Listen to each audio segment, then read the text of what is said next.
All right, let's get this show on the road. I'm Jeff Hester from Social Hiker and the Six Pack of Peaks Challenge Series. Welcome to our outdoor leveling up your outdoor photography mappy hour. This is going to be kind of fun. We're going to talk a little bit about some of the tools and tricks that I use. I also have with me, let's see if I can add her here, Lucie. Hi, Lucie. Lucie Hi, how are Sinsabaugh. you? Good. How are you? Good, good. All right. So you ready to talk a little bit Nice to about be leveling here. up our outdoor photography and sharing tips and tricks? All right. Sounds Well, awesome. Let's do it. let's do this. All right. So I thought maybe we would start with just a little show and tell of some of the tools that each of us use. Lucie, I know from the hikes that we've done together, you like to bring along a DSLR. Is that your hmm primary, is that your weapon of choice, I guess? It is. It is actually. It's somebody might think it's too big and might be not as practical as iPhone, but I kind of like it. It's not too heavy. I have an old model. It's a 5300. I'm actually just buying a new one and upgrading for the kind of like the newer DSLR from Nikon, but it's pretty nice. I have like a basic lens on it, which is pretty good for landscape photography. Hmm. And then if, depending on the hikes, I have a wide lens that I bring sometimes. It's good for night photography as well. Mm. And then telephoto lens, which is great for capturing wildlife or, safari, flowers, anything like that. So that's kind Okay. of the main thing. I don't bring that on every hike. It's usually just the camera with the basic lens, but it's nice to have a kind of wider, set of choices. Okay, so I have to admit that I'm kind of a gadget geek. I'm going to be sharing. I've used a bunch of different cameras. I have a Canon M50 mirrorless. I have, oh my gosh, what is this? A GoPro 10. I have, I've even had this LG 360 camera. So it has Oh, wow. a lens on both sides, and you just kind of hold it up and it captures a spherical image that you can like pan all the way around with just one shot, or video, which is kind of cool when it worked. It's kind of a few years old and I don't think they support it anymore. And I have my latest toy is this guy, and this is Oh, wow. a DJI Mini 3 Pro. It's super small. It's light enough that you don't require an FAA license to fly it. Obviously, you still need to use follow the laws and the common hmm sense for not annoying people. I have Yeah. yet to bring it out on a trail, for example. For that very reason, It looks pretty cool. it is. It's kind of cool, and I'll share one of my photos I took with that later. But um, this is the primary camera that I use right here. My iPhone. It's an iPhone 11 Pro, so it's got the three cameras on the back. Actually, on the back here. So it's got a wide angle or an action camera like lens. It's got a normal sort of unmagnified lens, and it has a quote unquote telephoto lens, which is really 2x magnification, and that's pretty good. It does pretty good job. The thing that I like about it is that whenever I'm hiking, I'm carrying this anyways, and so it's always with hmm me. It's not an extra thing that I have to carry, and I'm able to take photos and video, and it works pretty darn well. So we'll share a little bit of some of the tools. One of the things that I do, other things that I use that's kind of fun is an Allo clip. And this goes on the camera. Actually, let me fit this on here. It just kind of snaps on like so.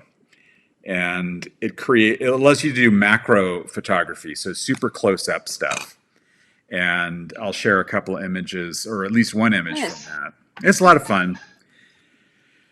I'm not done. I still have more. So like the other thing I do is like I have a case that I use. It's not on it right now, but it's called an Allo clip case, and it has accessories like this one, which gets mounted on my bicycle handlebars, and I can Oh, just wow. really quickly just kind of hold it in there, holds it tight.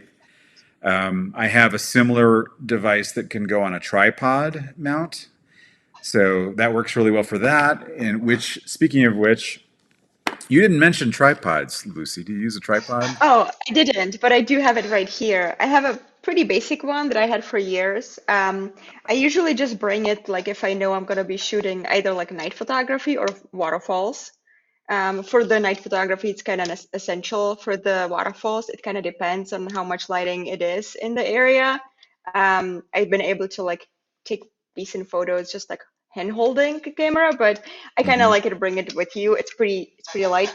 And coming with that, I also have a remote control for the camera, so then I don't Mm. even have to touch the camera. I just kind of push the button, and then the camera Doesn't just does jiggle the it, or trick. So you don't get any yeah, movement.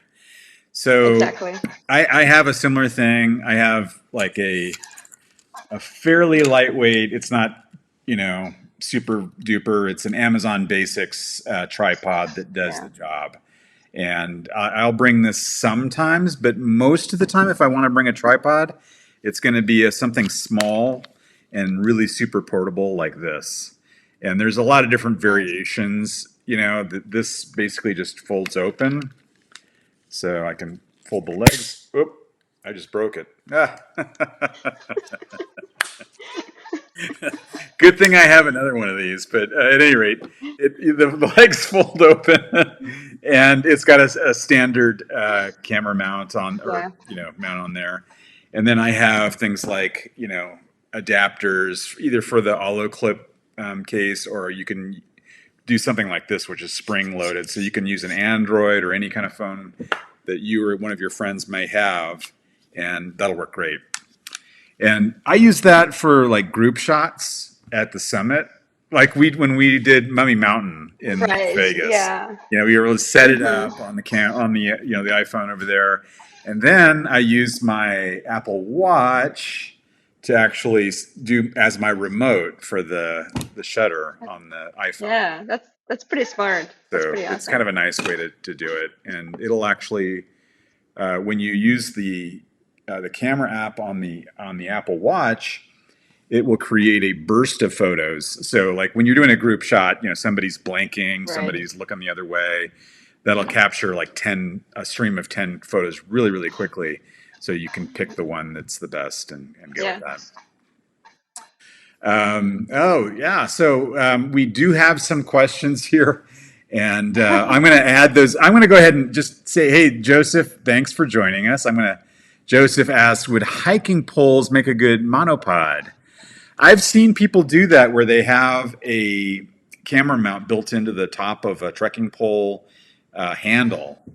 And I think if you're just using it to steady the camera and hold it really still, Mm-hmm. that would work great. Obviously not for group shots, but just to kind of hold it steady. Good way to go. Great suggestion, Joshua. Let's take a look at some photos, shall we? Let's do it. Who's starting? I'm going to start. So, and let's see if I can get you on here as well. I'm going to see, how do I do this? Oh, that's kind of silly. Maybe we can. Da, da, da. All right, we'll just go with voice. So this is a photo that I took of the condensation on a flower petal. I took this with an iPhone 5 and an Allo clip, which is that little, add-on that you can kind of clip onto the camera lens on the iPhone. The trouble, so it's kind of cool from that perspective. This goes right into sort of that micro adventure challenge we did last month, because a lot of times you can really find some interesting and cool things just by looking really closely or looking at things from a different perspective. And this is a great example. One downfall of something like the Allo clip I'll mention is that if you were to upgrade to like an iPhone 14, which was, I guess, just announced, the old Allo clip is going to have, if they've changed anything in the dimensions or the configuration of the lenses on the camera, you'll have to sell the old one if you can on eBay and get a new one. So that is the downside. But really simple to do some really kind of neat, interesting things like this. Which this was a wildflower that I found on our third night of camping on the Lost Coast Trail in Northern California. Oh, nice. Yeah. Is there a way for me to see the photo, or I can't see it at Oh all? gosh. I don't know. Oh shoot. Um, I am not really sure. So we're using some software to make this all happen, and I'll have to. Let's see. Is there? Okay, well, if the audience can see them, They can that's the see most it. Yeah, important that thing. for sure. Now the next image is one of Lucy's. It's a black and white image of some mountains. Lucy? You want to talk a little bit about that? Yeah, yeah. So that's actually in Argentina. It's a Fitzroy Mountain, which is one of the most famous over there. Um, and that photo, I usually just shoot in color. The black and white doesn't happen too often. But if the composition looks really good, and if it just kind of looks like the black and white just kind of adds some sort of a mood to the photo. And specifically in this one, I just, looking at like the black and white color and like it could take me like 20, 30 minutes to decide, but I just like the black and white a little bit more just because it just gives it some sort of a mood and feeling. Um, and that shot was actually in the middle of the day. We did a long hike around the mountain. There wasn't like anything specific about the timing. It was just really like kind of hiking and kind of looking for the right moment and right composition for Hmm. the photo. So yeah, one of Yeah, my one of my favorite places. yeah, it's a beautiful shot. I think black and white always adds a sense of drama that, like Hmm. limiting the color forces you to kind of look at the contrast and the objects and see things a little bit differently. So, great tip. Oh, and Farley agrees, my dog, who just barks in the background. Yeah, and Awesome. again, just the camera with the same lens, nothing special. Just a Okay. really like a basic lens and regular DSLR, nothing special. No special settings either. Okay, cool. Let's see. Oh, okay. So this next one is also from my backpacking trip on the Lost Coast Trail. And this is a photo of the surface that we're hiking on.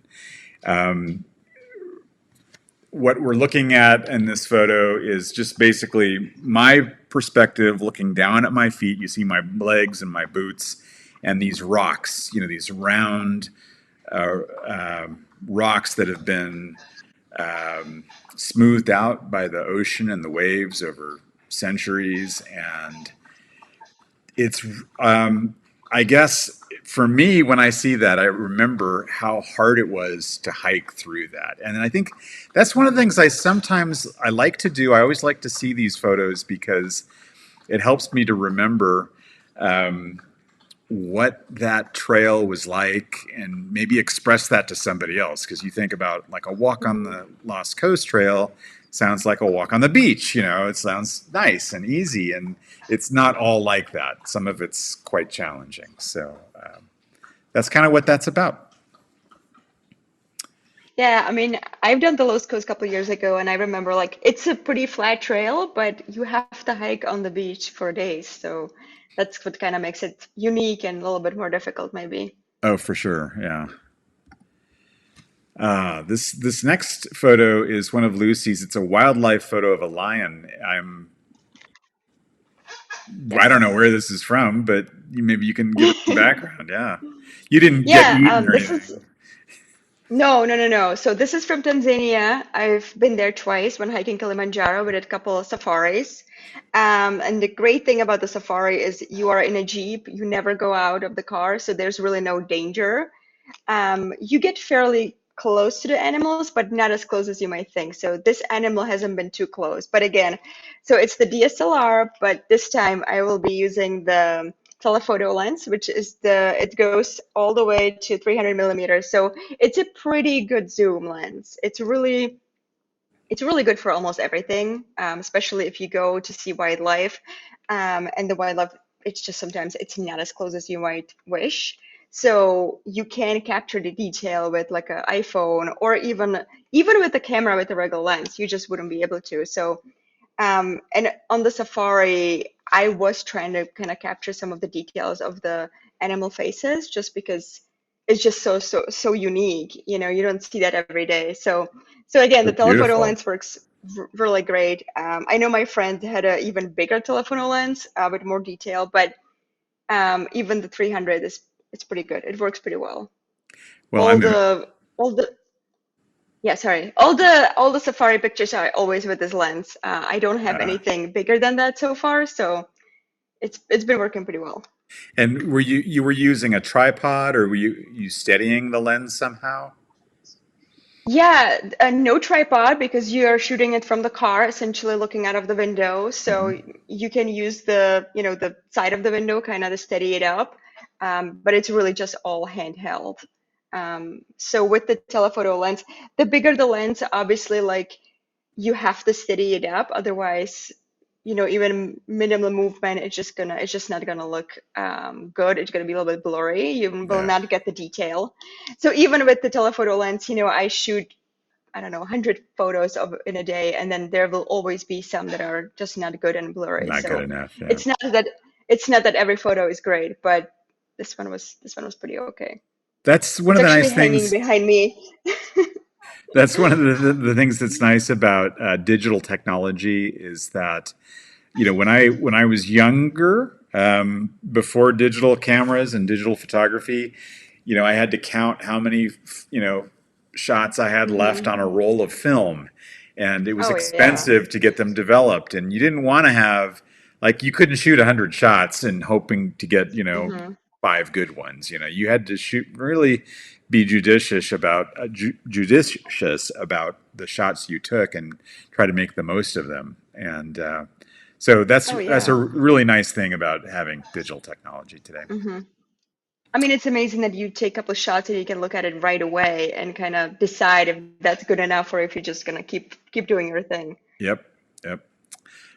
This next shot is a shot I took on the Teton Crest Trail on our I think it was the morning of our final day. So we're about to hike out this day, and the you can see Grand Teton and in the background there, and the clouds and the light of the sunlight hasn't hit the mountains around here yet, but it's hit the clouds above, and it was just kind of stunning. I did do a little edit on this to help bring out some detail in the foreground, which was still in the sort of that twilight before sunrise, so that you could see the rocks and the meadow and some of the details of the trees and that sort of thing. But um, there was no tripod. Again, it's my iPhone, and just being in the right place at the right time. I think this kind of either the golden hour. They I think traditionally is in the evening before sunset or just after sunset, and but or in the morning. Like right before sunrise, and I love that time to shoot photos. If I had my choice, that's when I'd shoot almost all the time. Oh, this next shot of yours, Lucy, is it a frog or a what is that? That's a frog, yeah. Yeah, it's one of the poisonous frogs in Costa Rica. Um, and again, they kind of not that easy to find. So we had a guide. It was kind of like a nature hike with a guide to point them out just because they're very much kind of fall into the background and it's kind of hard to find. They're pretty small as well. And I wasn't as close to the frog as you might think. Again, it's the same camera, same telephoto lens, kind of similar technique. What's really nice about certain animals, they don't move too much. And if they don't move, you can just do several shots in a minute. And then you have a lot of photos to choose from. Some animals like the lion before, they move quite a lot. So sometimes it's just not the best. But Yeah, yeah, it's one of the frogs in Costa Rica, and he was posing fairly nicely. So that's again one of my favorite photos. But it's one more animal photo that I wanted to share just to kind of like showcase that's what nice. else is About there. how far away were you from the frog? Do you recall? Like it was probably this much. So like maybe Oh, just the okay, the screen that you can 3 or see, 4 not feet. too much, yeah. Yeah, something like that. And one more thing that I wanted to say, so shooting for the telephoto lens on the telephoto mode, the nice thing is that if you get certain angles and the way how you shoot it, the animal kind of comes to the foreground and the background is a little bit blurry in a lot of the Yeah, photos, which is kind of, so it makes the animal or the item, if it's a flower or a person, it just makes them kind of pop a little bit into the foreground and just kind of, take the main as the main role in the picture. So yeah, that's kind of nice about the the focal point. telephoto as well. Yeah. Yeah, exactly. Yeah, some of the well, all pretty much all of the new phones like Android or iOS iPhones will do some kind of like a portrait mode that Hmm. simulates that with software, and Yeah. they do a fair job, to varying degrees. It depends on the subject. Um, I've tried to shoot a glass of beer, and oftentimes the rim of the glass starts to disappear. Yeah, yeah, I've noticed that too. I have an iPhone 12 and I do like the portrait mode a lot and I use it for same stuff, like kind of the Yeah, things like around the house or like if you go out for drinks and food and you're right, like it just the rim just kind of disappears or if there's something in the glass like a straw or anything, it just kind of it makes it yeah, also disappear. It just kind of like falls into the background. So that's kind of interesting, but otherwise they're doing a pretty good job. The yeah, yeah, the cell phone technology is just like it's so much more better than it's been just a few years ago. So yeah. I've seen some shots from iPhones or other phones that I would never guess that that's been done with the phone. So Hmm. that's the nice thing. This next shot is a shot I took actually this in the last month. I was back in New England hiking the New England Six Pack of Peaks Challenge. And one of the things that we saw a lot of on the trails were mushrooms and all kinds of mushrooms. And what I tried to do here, again, it's an iPhone shot. There's nothing special about it. I did not use portrait mode, although the background, because my focal point is on the mushroom, the background, I got the forest further beyond, and that is actually blurry, and that's just by the nature of where the lens is pointed. And one of the things that was helpful here, I think, that I got down low so that I could see not only the mushroom, the top of the mushroom, you can see the sort of the fins or whatever they're called, the gills, I guess, of the mushroom underneath, and the stem itself, the in the moss that it's growing from. So Hmm. it gives you sort of that nice picture of the whole mushroom from one shot, and rather than just sort of a top down, I'm right down at the ground level with the camera. A lot of times what I'll do is I'll hold my camera upside down to get because Hmm. the lens is actually on the top. If I hold it upside down, I can even get closer to the ground that way.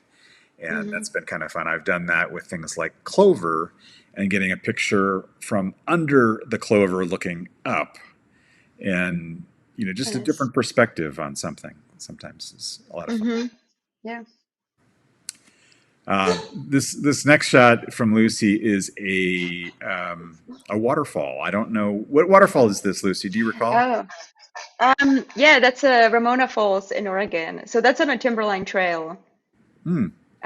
So Around Hood, we Mount Hood. backpacked the Yeah. trail. Yeah, we did a backpacking trip around there last year. Um, this is sometime in the middle of the day. As you can see the lightning, so it's pretty dark over there. You can see just a little bit of the light coming in. And I was using the tripod and I had my camera on it. Um, and for the waterfall, there's a kind of like a little bit different setting I'm using, as Hmm. most people do. So the tripod obviously helped for the camera just to kind of keep it steady. I didn't have the remote control with me, so I was actually touching the camera, but it didn't really do much harm. And then to have the water kind of be like a smooth falling down, the one thing that I always adjust on the camera and go to the manual setting is the longer shutter speed and then kind of play with it a little bit just because like it just depends on the ISO and the exposure, and just kind of see what works. Mm-hmm. I would take just different kinds of like a type of the photos and play with the settings maybe for like 30 to 40 minutes, and then take all kinds of different photos and then look at it and decide what works the best, because it really depends on how much light you get in the certain scene and the waterfall.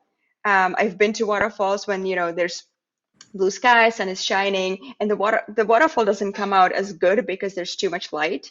But this one specifically, it's pretty dark in that area. You kind of on a canopy of trees, Mm-hmm. and in this specific angle, you can get the one kind of stream of sunlight coming in into the waterfall. So I that was see kind that. of It's really that pretty. was kind of the main draw. Yeah, yeah. Yeah. It's one of the best waterfalls I've seen. It's really tall. It's I wouldn't say it's remote. There's a lot of people, flocking to it, not just backpackers, but it's also on a day hiking trail. But it's just like a patience. You just have to sit there and wait. And when people leave, then just I would take the stage and take a bunch of photos and see what's up. And yeah, it just kind of what it is with the waterfall. You just need to be patient. It's kind of similar with the night photography as well. Just and play with the camera and see what works the best. Yeah.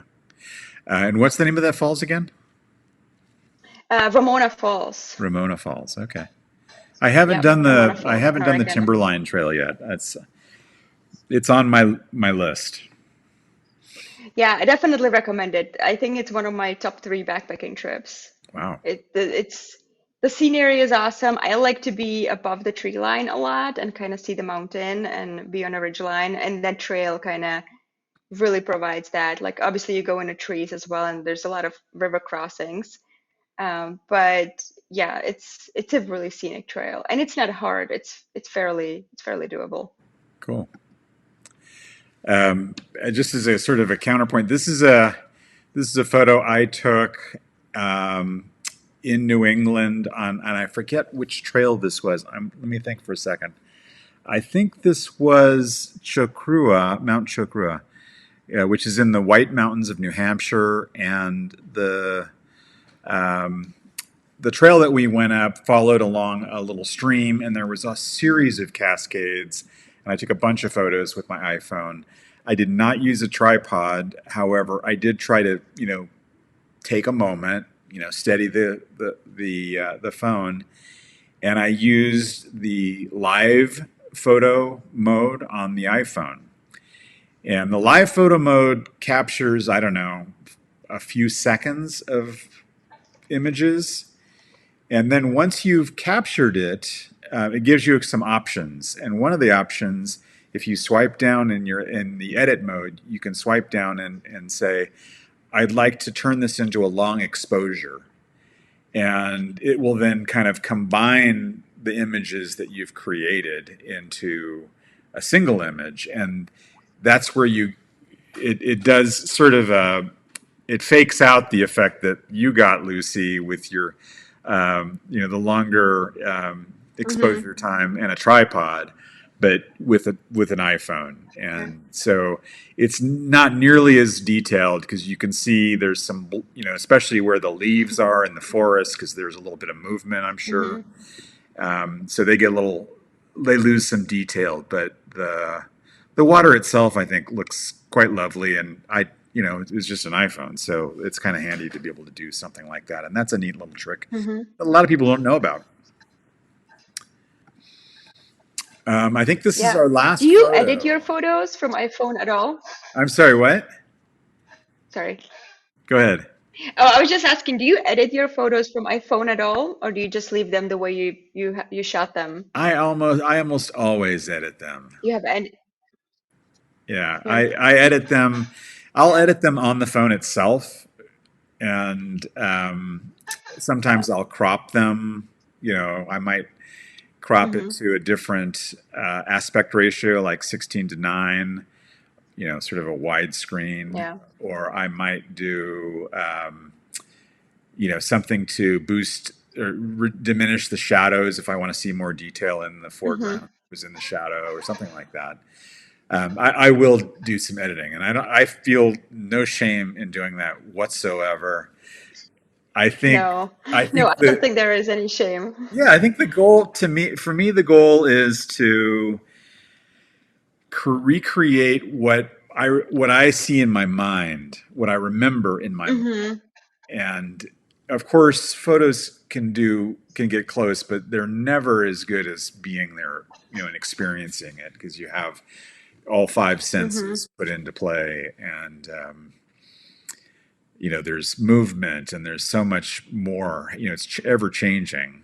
Like the scene that this last photo here is of Mount Rainier. I can recognize that with a field of flowers. Looks like I'm not sure if that's bear grass or what that is in the foreground. Some And I'm not sure. I don't think it's a bear grass. I think it's No, it something looks else, too but I can't small. remember Yeah. the name either. Too small, yeah, a little bit smaller than bear grass. But yeah, with that photo, it's kind of the similar technique like with the animals, or if you're taking a telephoto, photo of the flowers or anything. But this way, I actually was, I know the flowers are in the foreground, but I was focusing on the mountain itself. And I don't usually do that too often, but it just kind of created like an interesting view just because the glacier came out very, very like you can see the details on a glacier, which you usually, you don't see from this perspective of like if the flowers are in the foreground. But Hmm. yeah, so the flowers are a little bit, a little bit blurry, but it doesn't really like make it. I don't know. There's something like I just really like that photo. Like I said, usually I don't shoot it this way. I like it focused on the flowers, and then the background is kind of a little bit blurry and in the back. But this way, I really liked how the mountain kind of came out. The glacier is just right there. There's a little bit of cloud as well. Yeah. Yeah, and yeah, it's such a pretty mountain and such a pretty park. So I think I shot that mountain from every angle possible, and this is one of my favorite photos. Well, I think one of the things that I like about this particular picture is that, you know, 100 people took that shot the same day or more, Hmm. but not with that perspective with the wildflowers in the foreground. I mean, most of the time they're standing up, eye level, Yeah. and shooting the mountain. And so you get that sort of the same view that we've all seen so many times. And Hmm. you found a way to kind of make it new and different and to introduce a whole different aspect of nature and beauty that oftentimes you would miss in that photo. Hmm. Yeah, and that's one of the things like when hiking, I'm not just looking like at the mountains or like the eye level, but I'm also looking kind of towards the ground and what's there. And Mhm. yeah, you can find me sitting on a trail and taking photos with the flowers there and just trying to take the best angle pretty often. That happens pretty often. Yep, I can attest. Well, that's awesome. I'm gonna switch over to. We'll go back to our. Here we go. Hey, there we go. So we're back into our split view. Do you have any? I'm going to look here to see if we have any questions or some other tips. If anybody has any questions that they'd like to ask, feel free to put them in. Do you have any other thoughts or tips, Lucy, that you'd like to share? Like, what do you carry on a day hike typically? Do you I carry your think, DSLR? And oh yeah. yeah, you do. Okay. I always bring my iPhone as well as a backup, but I do bring the DSLR unless it's I don't know, run or like a quick hike, just like conditioning hike or something like that, or trail that I've been so many times. I don't usually bring the big lens, although just recently I went on a day hike and I didn't bring the telephoto lens and there were goats and I was just kind of kicking myself because they were fairly close, but the lens would just kind of make it better. So I was thinking I probably need to bring it more often, but it's kind of a heavy lens. It's pretty big, and also if you grab it and you bring it too often, I don't want it to break it in a backpack either. Yeah. But that's probably one of the things. I bought a new DSLR and I bought a different lens. The lens has a little bit higher. It's 55 to 140, so that's kind of a bigger spectrum, a little bit more. You could actually do pretty good zoom with that as well. And then I don't know. I feel like a lot of the difference between the good or not so good photos are the perspective, right? And that's probably something that everybody has a little bit different. And I know, like, if I ask somebody to take a photo and I kind of even can tell them how to take it, they take it differently than I will because everybody has a different eye. So it really depends. Like, you have to kind of train your eye, and everybody's good at different things. So, somebody's good in taking good landscapes, and somebody is good in taking good flower photos or mushroom photos or anything like that. So it just really depends on what everybody's interested in and what they kind of want to do. All right, so Joseph says, I'm not very artistic. What makes a photo good? Um, That's a I would, loaded question. that's a loaded question. And I would say it's very subjective. Like Hmm. beauty is in the eye of the beholder, it is said. And I think that is Yeah. totally true for photos. Like Lucy was saying, if you hand the camera to, three different people and ask them to take this such and such picture, they'll all do it a Hmm. little bit differently because Yeah. they have a different perspective or they see things differently or whatever. Hmm. So I think it's what's pleasing to Yeah. you is a part of it.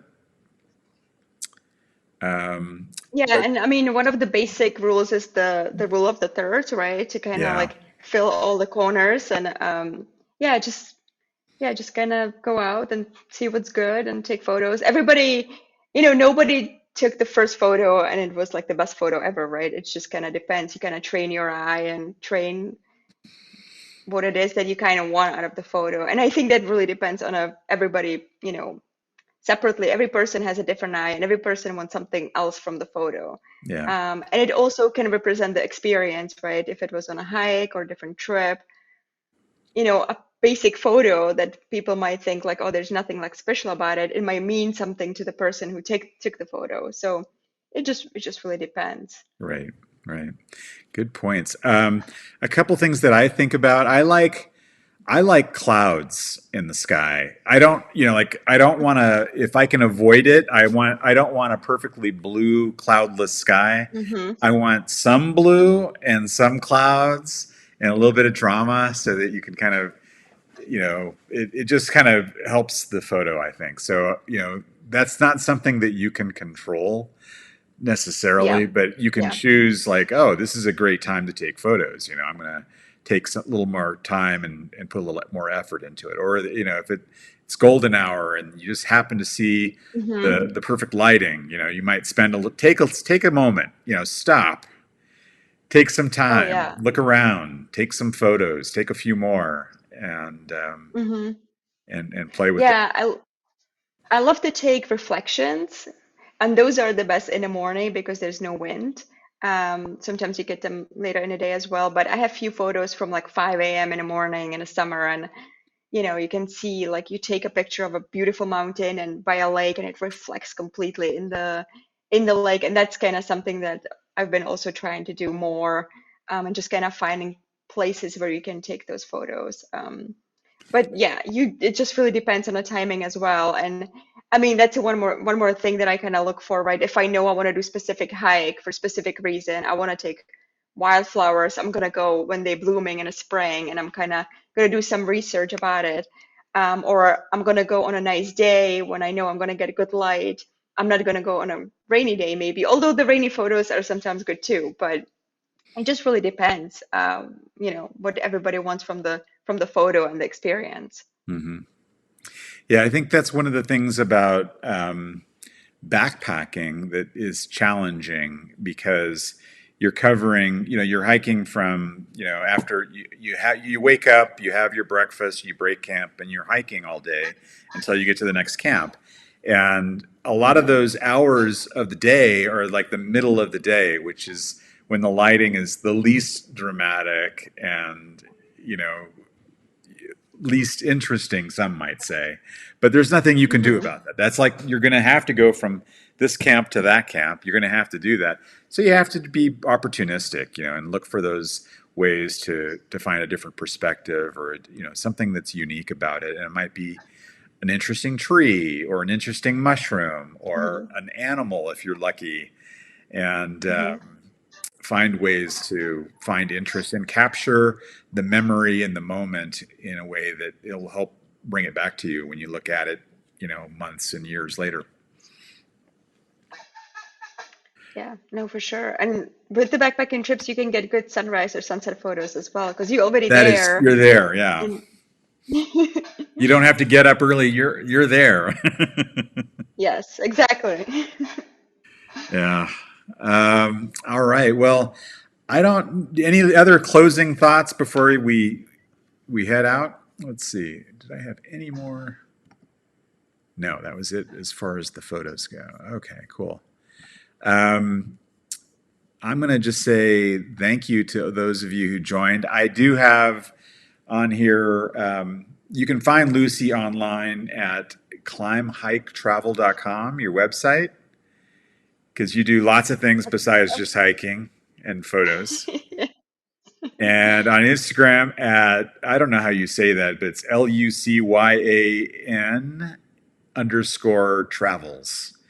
And we actually have recorded this, so we'll embed the video from this and some show notes and share it on socialhiker.net so everybody else can jump in. And if you have comments or ideas or questions or suggestions, you can add them to the comments of that blog post once we post that up in a couple days.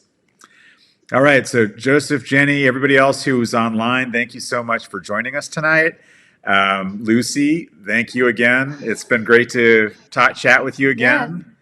Yeah. Thank you, guys. Yeah, and so we'll grab your camera, whatever it is, and I hope that you will share some of your best photos and the tips that you've learned in the future. So have a great evening, everybody, and we'll see you online.